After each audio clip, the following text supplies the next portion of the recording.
यादों की बारिश जब मैं मेरे दिल की सरजमीं पर करती है। हर सूखा लम्हा फूल बनकर खिलता है।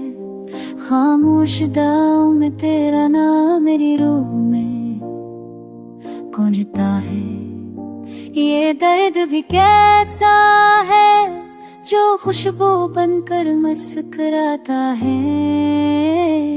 तू नहीं है पास मेरे फिर भी हर जगह है तो याद तेरी अब हयात है मेरे लिए।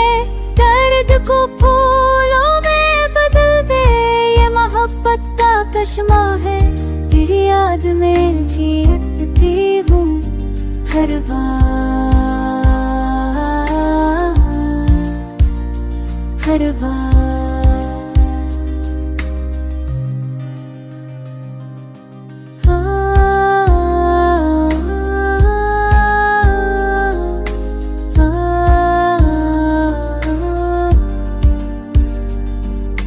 शाम के साए जब लंबे हूँ तेरी खुशबू हवा में खिलती है।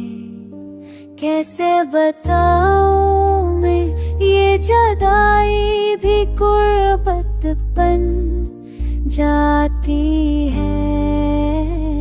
तो नहीं है पास मेरे फिर भी हर जगह है तो याद तेरी अब हयात है मेरे लिए। दर्द को फूलों में बदल दे ये मोहब्बत का कश्मा है। तेरी याद में जी उठती हूँ हर बार हर बार। मैंने सीख लिया है तक से मोहब्बत करना। तेरी याद ने सिखाया जिंदगी को गले लगाना। हर आंसू में तेरा अक्स है।